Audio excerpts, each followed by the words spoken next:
শাস্ত্রে বলেছে সূর্যন্দু গ্রহণ আগে যাবৎ তাবৎ কুর্য জপাদিকম ন স্বপ্ন চ ভুঞ্জিত ছিনাতা ভুঞ্জিত মুক্তায় নিদ্রায়ং জায়তে রোগী মূত্রে দারিদ্র মা পল্লায়াত পুরুষে কৃমিজনী সমৈথনে গ্রাম শকর। অর্থাৎ চন্দ্র এবং সূর্যগ্রহণের 9 ঘন্টা আগে আহার নিদ্রা ত্যাগ করিতে হইবে। সূর্যগ্রহণ এত ভালো, সূর্যগ্রহণ যে এই সূর্যগ্রহণের 9 ঘন্টা আগে আহার করা যাবে না। সকল মন্দিরের দরজা বন্ধ থাকবে, মন্দিরের দরজা খোলা যাবে না।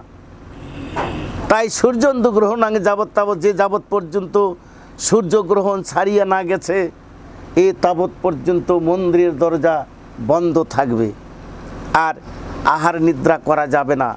নিদ্রায়ং জায়তে রোগী মূত্রে দারিদ্র না মা পল্লায়াত, অর্থাৎ যদি আমরা নিদ্রা যাই তাহলে চিররোগী হয়ে যায়।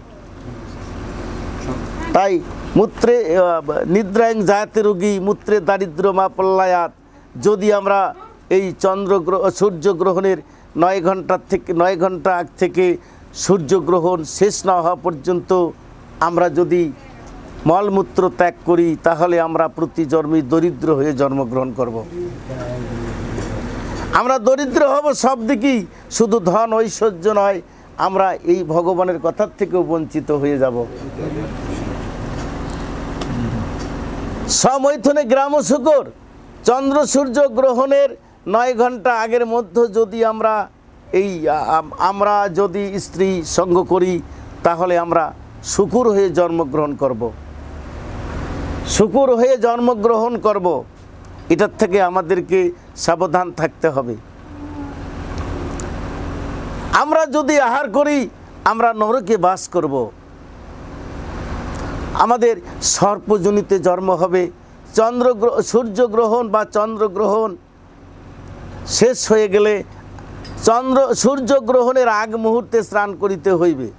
যতক্ষণ সূর্যগ্রহণ মুক্ত না হচ্ছে এতক্ষণ পর্যন্ত দান করতে হবে। কি দান করবে? কৃষ্ণ কথা দান করবে। জগতে সেই দানি যে কৃষ্ণ কথা বলিতে পারে।